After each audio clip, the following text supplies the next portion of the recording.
Hello दोस्तों, स्वागत है आप सभी का आपके अपने YouTube channel the next level में। और आज के वीडियो में मैं आपके लिए लेकर के आ गया हूँ आर्मी और एसएससी जीडी के लिए, यानी कि डिफेंस के लिए जो इम्पोर्टेंट जीके का हम प्रैक्टिस सेट लेकर के आते हैं, उसका पार्ट 4 यानी कि सेट 4।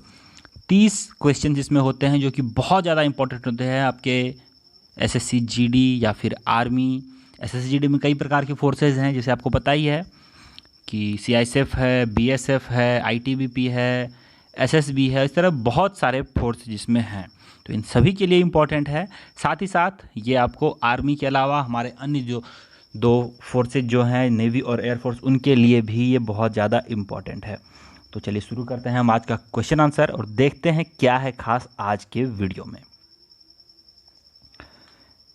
देखिए दोस्तों, पहला क्वेश्चन हमारे सामने है कि मानव शरीर के किस अंग को प्रभावित करता है कोविड-19।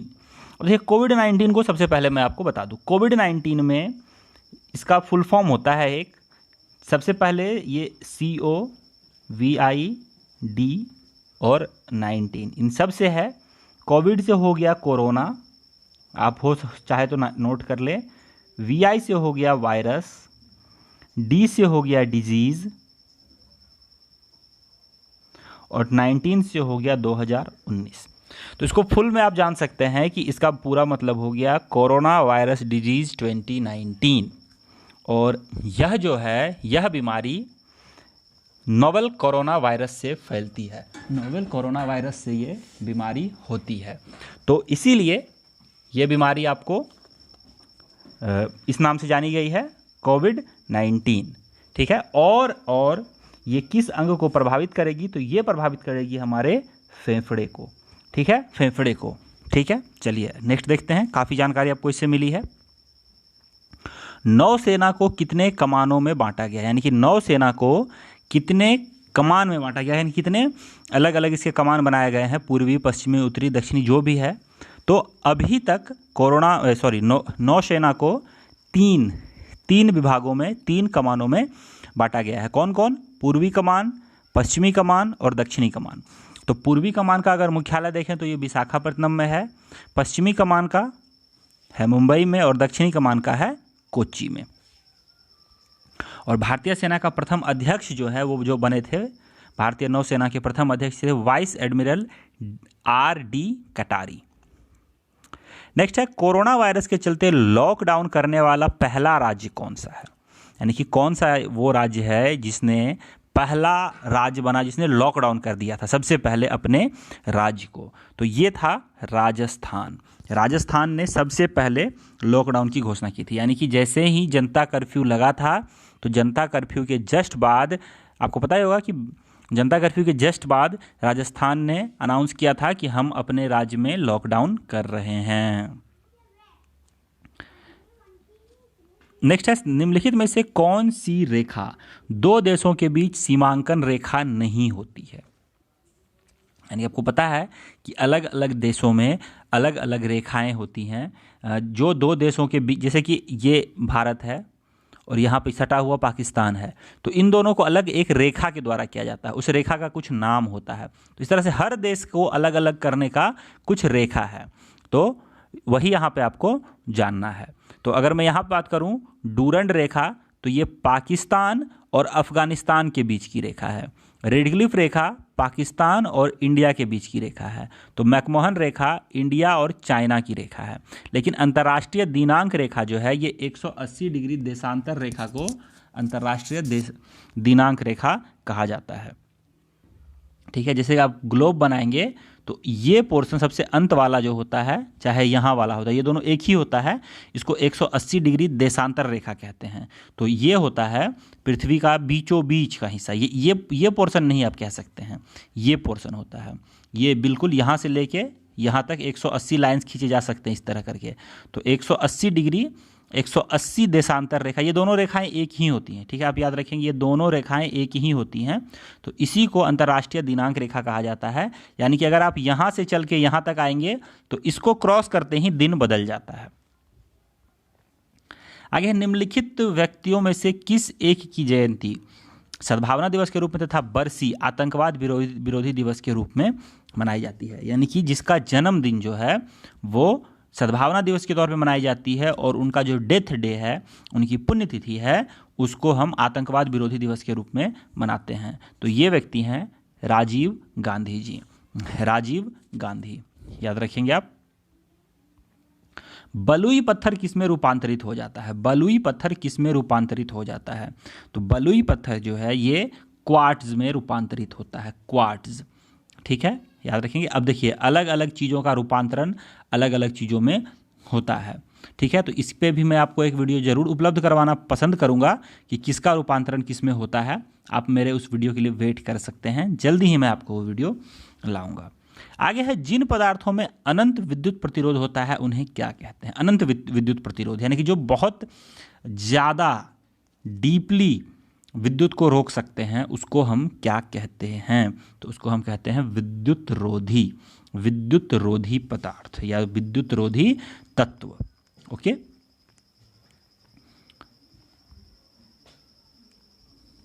और चालक जिसमें से क्या होता है? चालक किसको कहते हैं? तो चालक वो होते हैं जिसमें से विद्युत जो है आसानी से गमन कर सके, और अर्धचालक जहाँ पे जाने में थोड़ी कठिनाई हो, और प्रतिरोधक जो उसको रोकने की क्षमता रखता हो।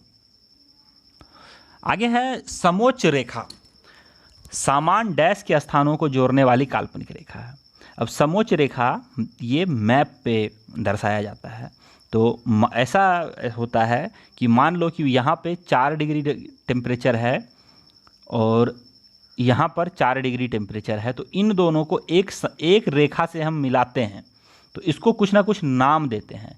तो इसी प्रकार से समोच्च रेखा भी एक रेखा है जो एक काल्पनिक रेखा है, लेकिन मैप में हम उसको शो करते हैं, तो वो किस प्रकार के समान चीज़ों को मिलाने वाली काल्पनिक रेखा है? तो ये है उच्चता। ठीक है, उच्चता। जैसे कि समुद्र तल से ऊंचाई हम मापते हैं, तो मानते हैं कि ये 100 मीटर ऊंचा है हमारा स्थान A, और हमारा एक स्थान है Q, ये भी 100 मीटर ऊंचा है। तो इन दोनों को हम एक रेखा, काल्पनिक रेखा से मिलाएंगे। वो कैसा भी हो सकता है, वो डॉट डॉट डॉट डॉट हो सकता है, वो यूं यूं यूं करके जिगजैग फॉर्म में हो सकता है, वो सीधा रेखा भी हो सकता है। तो उसको हम क्या कहते हैं? समोच्च रेखा। ठीक है, तो आई होप आपको ये क्लियर हुआ होगा। आगे, किसी तत्व के रासायनिक गुण निम्नलिखित में से कौन तय करता है? उसका रासायनिक गुण कैसा होगा, ये कौन तय करेगा? इलेक्ट्रॉन करेगा, न्यूट्रॉन करेगा, प्रोटॉन करेगा? तो इसका सही आंसर है इलेक्ट्रॉन। इलेक्ट्रॉनों की संख्या पे निर्भर करता है कि उसका रासायनिक गुण कैसा होगा। ठीक है, याद रखेंगे आप। और इलेक्ट्रॉन क्या करता है? तो इलेक्ट्रॉन जो है, जैसे कि एक तत्व है, उसके नाभिक में प्रोटॉन और न्यूट्रॉन रहते हैं, और इलेक्ट्रॉन उसके बाहर में चारों ओर चक्कर लगाता रहता है। यह भी आपको पता होना चाहिए। तो यही डिसाइड करता है। व्यवसाय पर कर की वसूली किसके द्वारा की जा सकती है? व्यवसाय पर कर की वसूली किसके द्वारा की जा सकती है? तो ये की जा सकती है केवल राज्य सरकार के द्वारा। यानी कि जिस राज्य में व्यवसाय हो रहा है, उसी राज्य सरकार के द्वारा उस पर कर वसूला जा सकता है।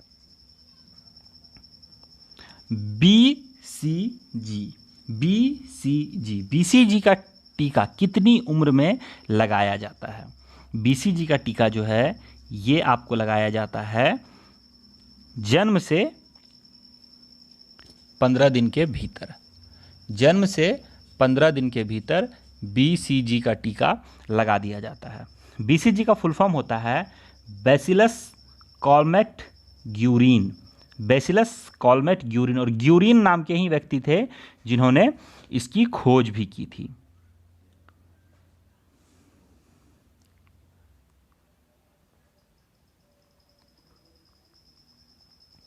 आगे है, नागरिकता संशोधन अधिनियम के तहत किस देश के अल्पसंख्यकों को शामिल नहीं किया गया है?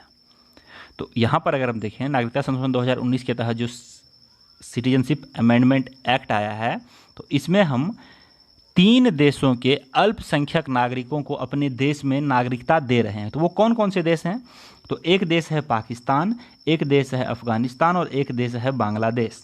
यानी कि श्रीलंका को हम श्रीलंका के अल्पसंख्यकों को हम शामिल नहीं कर रहे हैं, तो हमारा सही आंसर ऑप्शन नंबर डी हो जाएगा कि हम श्रीलंका के अल्पसंख्यकों को शामिल नहीं कर रहे। इसको आपको समझना ये है कि श्रीलंका के अल्पसंख्यक को शामिल नहीं कर रहे हैं और हम सिर्फ 3 देशों के अल्पसंख्यक को शामिल कर रहे हैं, पाकिस्तान, अफगानिस्तान और बांग्लादेश।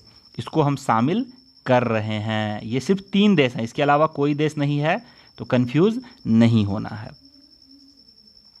आगे कलिंग के विरोध में, कलिंग के विरुद्ध अशोक के अभियान की जानकारी का मुख्य स्रोत किससे मिलता है? किससे मिलता है? तो आपको पता होगा इन्होंने अलग अलग शिलालेख बनवाए थे, तो शिलालेख नंबर इनका जो है, या फिर स्तंभ लेख आप कह सकते हैं, शिलालेख और स्तंभ लेख बनवाए थे इन्होंने, तो इसकी जानकारी इन्होंने अपने स्तंभ लेख नंबर 7 में दिया था। ठीक है, स्तंभ लेख 7 में इसके अभियान की जानकारी वर्णित है। मलेरिया मादा एनोफिलीज से फैलता है, इसकी खोज किसने की थी? मलेरिया जो है वो मादा एनोफिलीज मच्छर से फैलता है। ठीक है, तो ये देखिए, अब सबसे पहले मैं बता दूं कि मादा एनोफिलीज जो है एक प्रोटोजोआ को अपने साथ लेके उड़ता है, यानी कि उसके पेट में, उसके आंतों में पाया जाता है वो प्रोटोजोआ।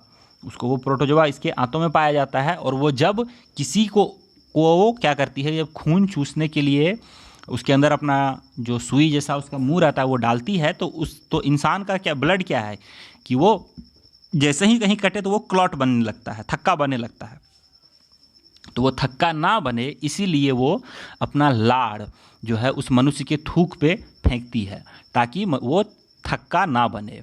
और उसी लार के साथ जो है ये प्रोटोजोआ, मलेरिया का जो प्रोटोजोआ होता है, ये मनुष्य के खून में मिल जाता है। तो ये प्रोसेस होता है कैसे एक मच्छर जो है वो एनाफिलीज मच्छर जो है वो प्रोटोजोआ को लेके बीमारी फैलाता है। तो इस बात की जो खोज करी थी, इस बात को बताया था रोनाल्ड रोस ने। आगे है, पंचायत चुनाव के लिए उम्मीदवारों की न्यूनतम आयु सीमा कितनी होनी चाहिए? पंचायत चुनाव के लिए उम्मीदवारों की न्यूनतम आयु जो है वो 21 वर्ष मानी गई है। 18 वर्ष के अगर आप हैं तो 18 एंड प्लस हैं तो आप क्या कर सकते हैं, वोट कर सकते हैं। लेकिन अगर आपको पंचायती में चुनाव लड़ना है, पंचायती चुनाव में, तो आपको कम से कम 21 साल का होना चाहिए। ग्रेसम का नियम क्या कहता है? ग्रेसम का नियम किससे संबंधित है? तो ग्रेसम का नियम है मुद्रा के प्रचलन से, मुद्रा के प्रचलन से संबंधित है ग्रेसम का नियम, याद रखेंगे आप।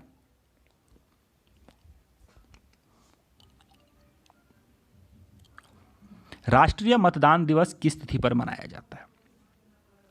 राष्ट्रीय मतदान दिवस जो है ये हम मनाते हैं 25 जनवरी को, यानी कि 26 जनवरी से एक दिन पहले।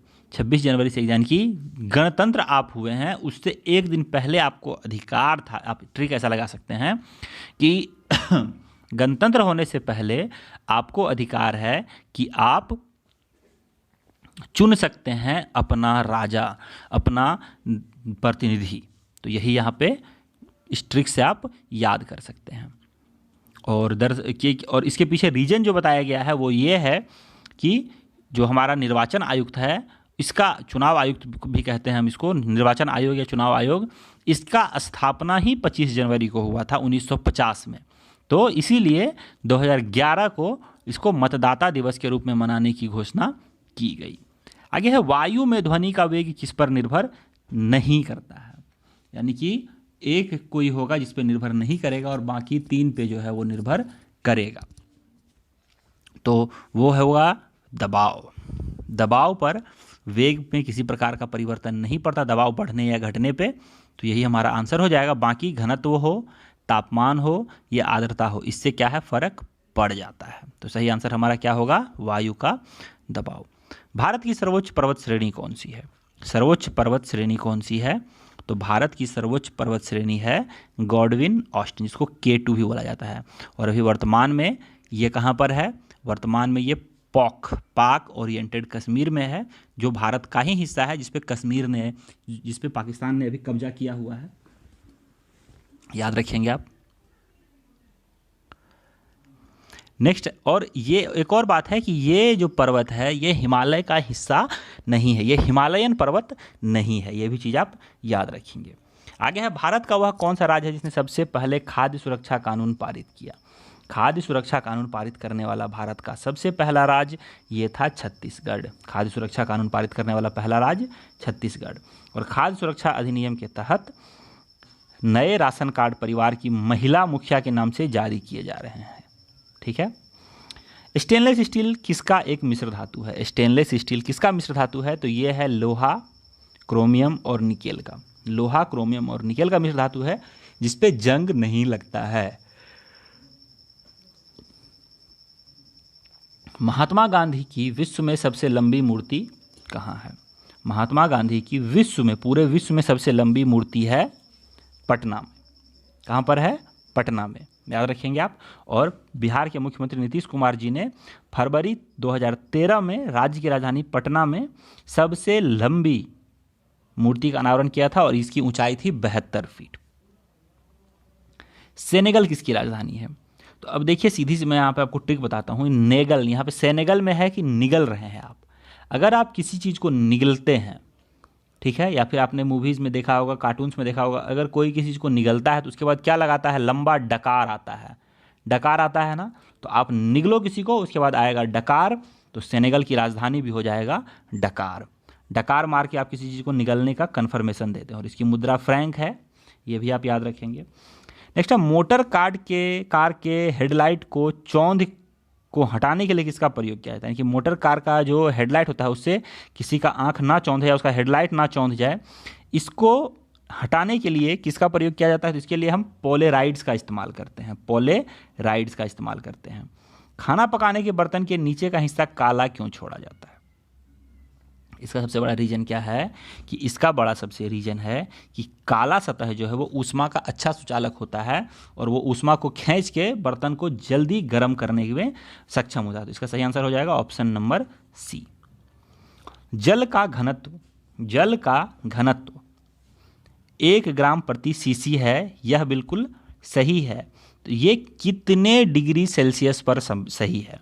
क्योंकि जैसे जैसे जल का घनत्व टेम्परेचर बढ़ता है उस तरह से इसका घनत्व भी चेंज होता जाता है। तो यह जो है ये संभव है 4 डिग्री सेल्सियस पर।